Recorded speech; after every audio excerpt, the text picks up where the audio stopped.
Today on Go NITRO. It was invented in the prairies and it's loosely based on the rules of golf. Today we head out onto the course with a pro and I learn how to play the game that takes throwing a frisbee to a whole new level.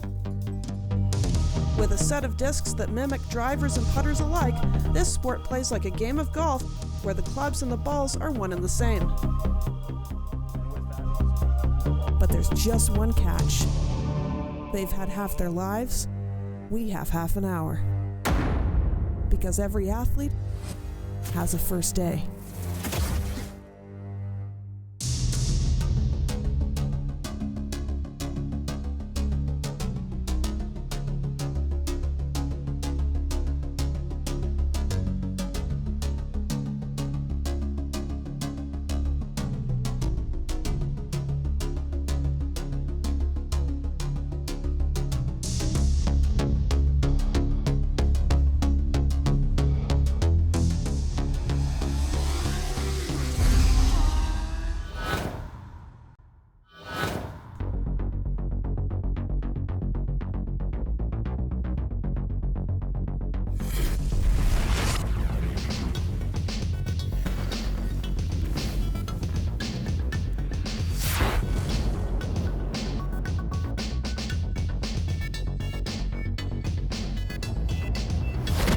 Here's the place. Here's the legend. Here I am.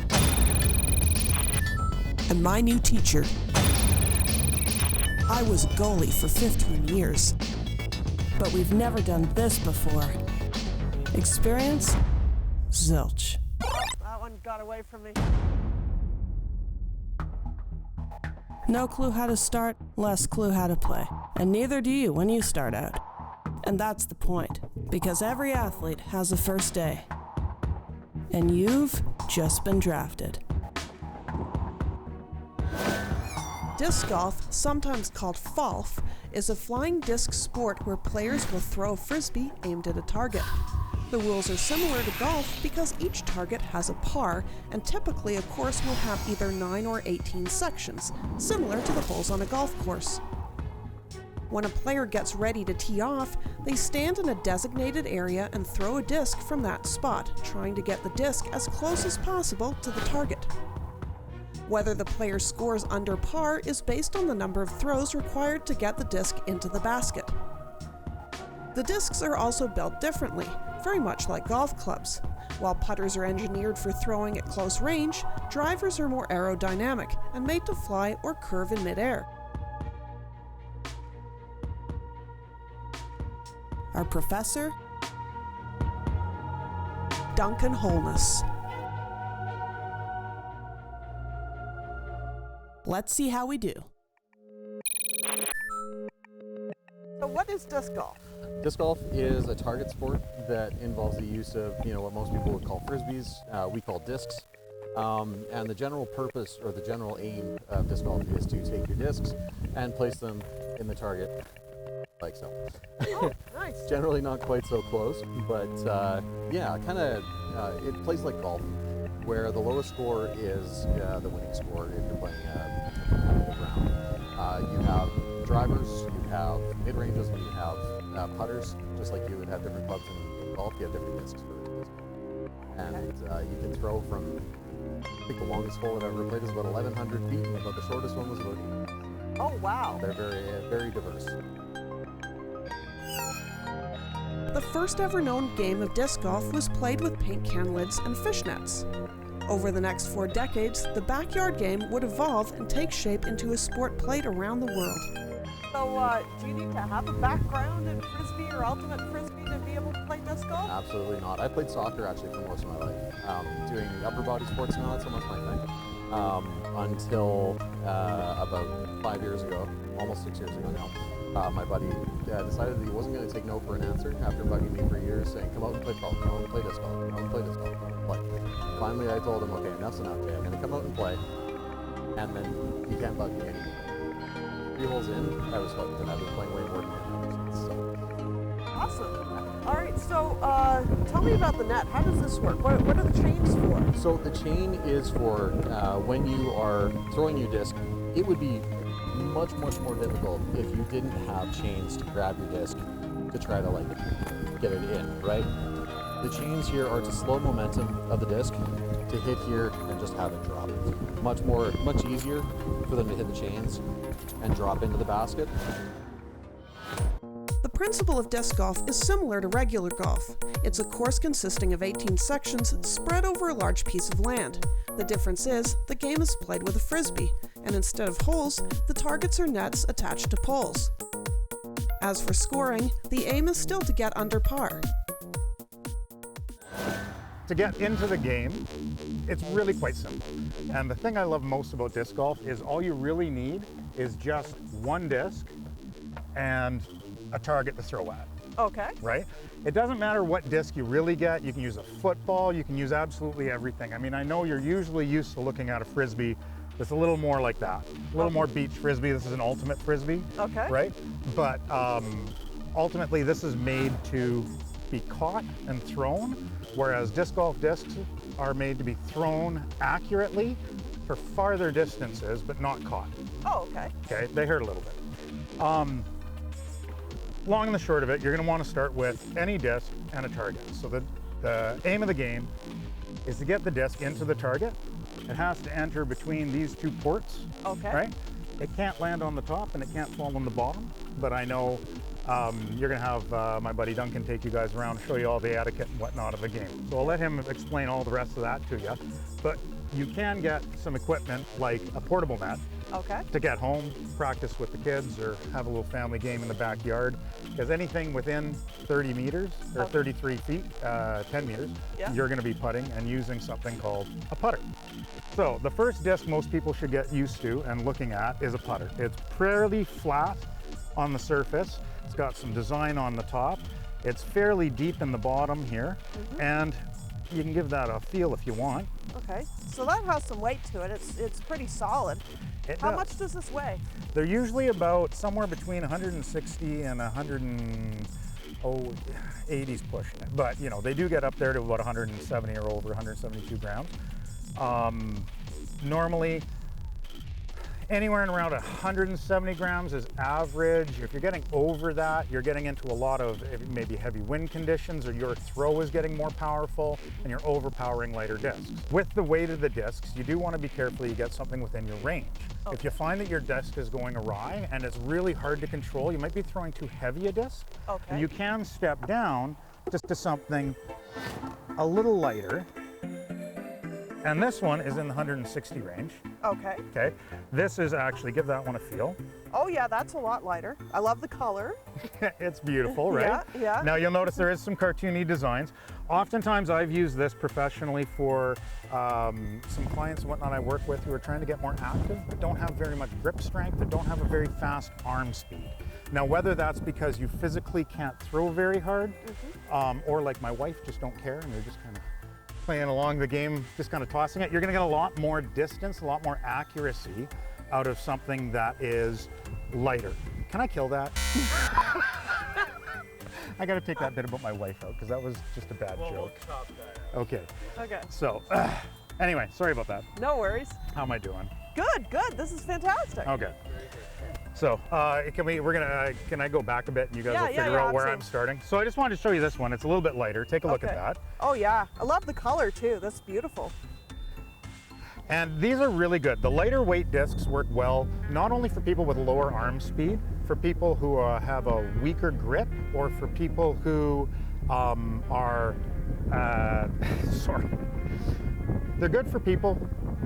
Oh my God. Now I'm getting in my head because I was looking at you. I apologize. He's gonna move Okay, all over and the I'm place. just gonna continue We as just if have to ignore him. I apologize. Yeah. Anyway, they are good for people with weaker grip or slower arm speeds, which means it's a lot more inclusive a sport than others. You can actually get the equipment to match the player as much as you can get an equipment piece that'll fill that spot in your bag that needs to go a little farther, turn a little harder, or turn a little less. Because the aerodynamics and the physics of these things come into a play a lot when you're selecting a disc for a shot. Okay. So weight, I'm glad you asked about, that's one thing. Looking at your weight, if you're having a hard time controlling it, maybe dropping down a weight in the same disc might bring you some more control. than just trying to hammer through with that heavy disc you like the look of. Right? Oh, okay. So that is a good option. Kindergarten classes, I know, I use lightweight discs for real little guys, and also some of the seniors I work with. I've used a lot of lighter weight discs. They're just more comfortable for a lot of people.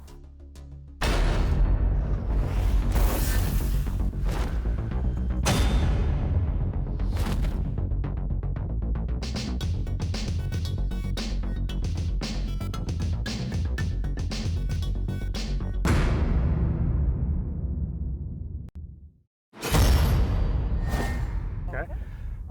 Looking at putters, okay, we also have different plastics, right? These are two different companies. Okay. You've got your Prodigy, they label theirs, also that they're very easy to recognize. This one's a putter because it's got a P and an A, so it's a putt and approach. This one is mid-range. Okay. Sorry.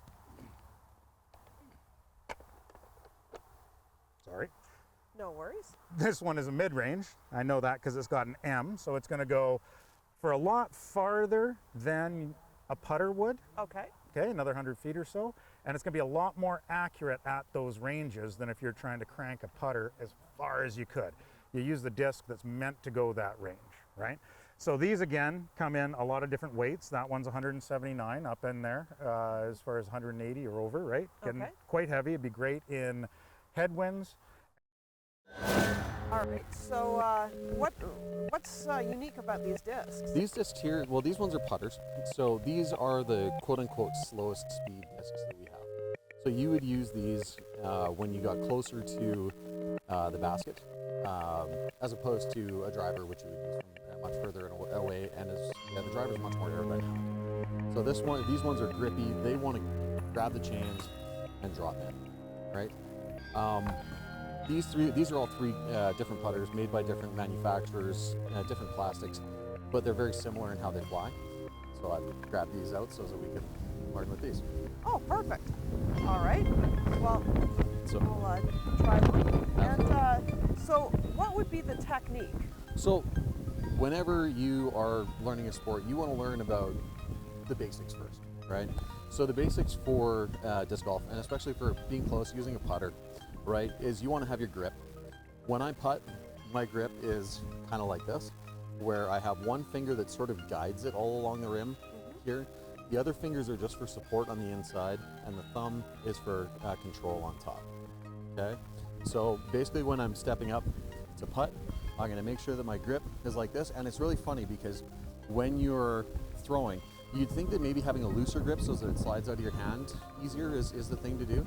You really want to have a tight grip so that the disc snaps out of your hand, right? So if I'm going to step up and I'm going to putt at this right here, I'm going to do the same thing as I would if I was like 30 or 40 feet away. My grip is going to be here, here, and I'm just going to grip it tight, snap it. Okay, so let's have a look. About where do you let go? Do you It's like twisting motion, or if you think of like throwing a baseball or throwing a football, it's always kind of that point that it's not right at the end of your follow through. Like you have to have a follow through, right? So if your follow through is going here, right, your release point probably is about here, right? From here to you're releasing about here and following through there. Okay, I'm gonna give it a shot. Yep, absolutely. There we go. First time putting it in the basket. Life is good. Okay, and of course, obviously, this is a lot closer than what you would be off the start. Yeah. But we do use this putter, especially for closer in shots, probably from within about 30 or 40 feet.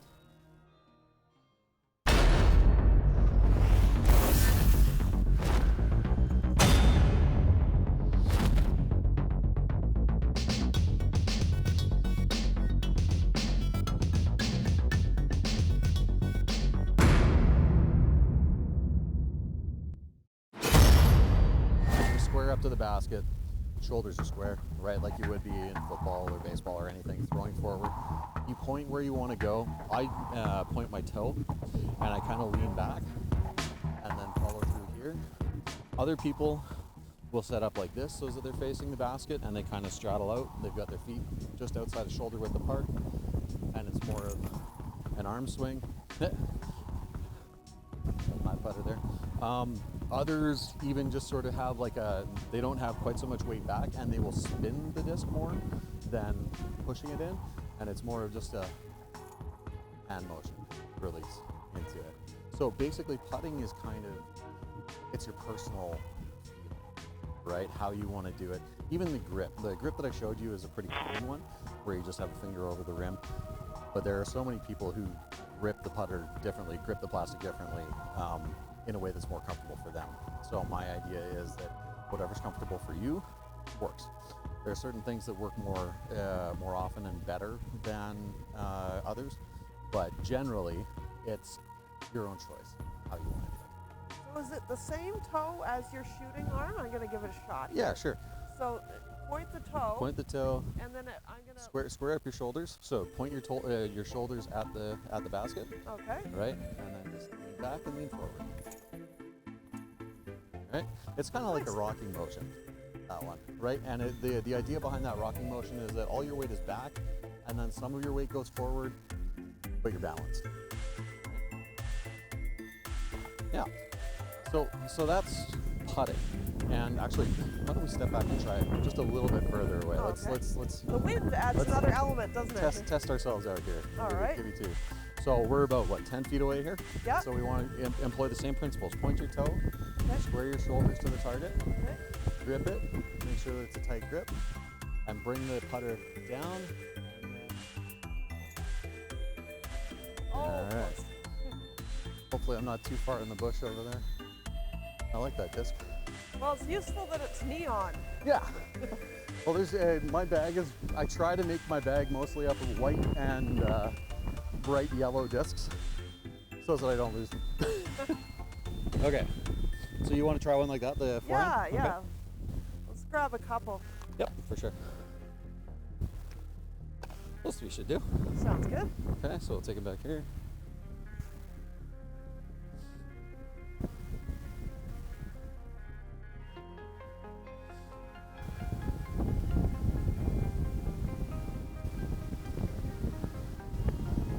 So the thing with the forehand is that the spin is opposite. Okay. So when you were throwing the backhand, you were throwing out to the right Yeah. and letting it come back left. With the forehand, you'll be throwing it left and letting it come back out right. Okay, so this is sort of a different. It's a different throw, yeah. So this is. So that would this? be, yeah. And the grip, so with your backhand grip, you're looking like this, right? With your forehand grip, what I do is there are like about 3 different ways that you can really do it. The one that I do is called the stack grip, where you basically stack up your middle finger up against the rim, right? You got a little power coming from that index finger. You close up these two, right, to take them out of the way. Thumbs on top for control, and then you throw forehand through like this. Okay, so. Yeah. So basically, you're going to turn your body the other way, Okay. right? So you would face this way, Okay. okay? Right? You're going to stack it up, and then what you're going to do is you're just going to step forward, and you're going to throw it like that. Think of like if you've played baseball at all before, baseball where you're kind of throwing overhand. Okay. Just turn it sideways, Oh, okay. right? Cool. All right. So do you want me to do one without running first? Yeah, sure. Oh, well, Okay. honestly, all you really want to do is just to step into it, Okay. right? Just gonna put this one down. Yep. It's not necessarily about like a big run up. It's about how smooth you are. Oh, okay. Yeah.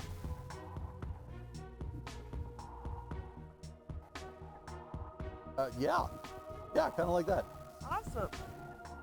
This one would be half decent too. This one might be a little bit more overstable. You might have to throw it a bit harder, but Oh, that one got away from me. okay, that's all right. Wasn't very tight on the grip there. Yep, so tighten up the grip. Okay. And when you're coming through this elbow, Yeah. feel like that elbow is going to be like attached to your waist here. So it's almost like you're snapping. Oh, so I'm not doing the whole Yeah, extension. it's basically just this. Oh, okay. So Yeah. almost like the. Okay. Yeah, Oh, that felt great. right? Much better. Awesome. I like it. It's good. All right. It's good. And that's kind of it. You know, we go out and we play usually 18 holes at a time. We'll play in our different leagues and different tournaments.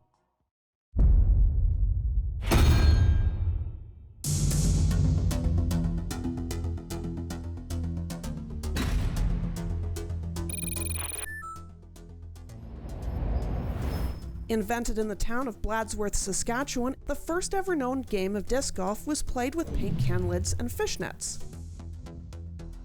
Over the next 4 decades, the backyard game would evolve and take shape into a sport played around the world. The man behind it? Ed Hedrick. Considered the father of disc golf, Hedrick was the first to patent the frisbee in 1966 and then the disc golf pole hole in 1975, earning him the nickname Steady Eddie. The principle of disc golf is similar to regular golf. It's a course consisting of 18 sections spread over a large piece of land. The difference is, the game is played with a frisbee.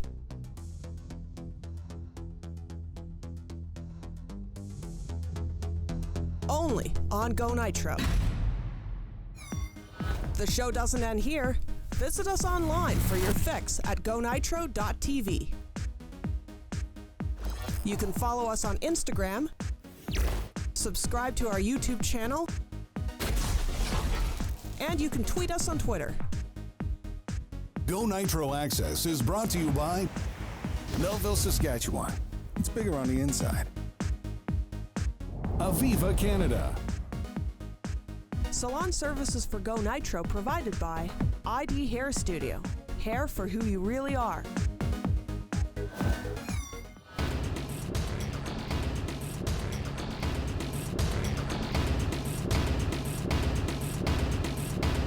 Don't fit in. Stand out with black chrome.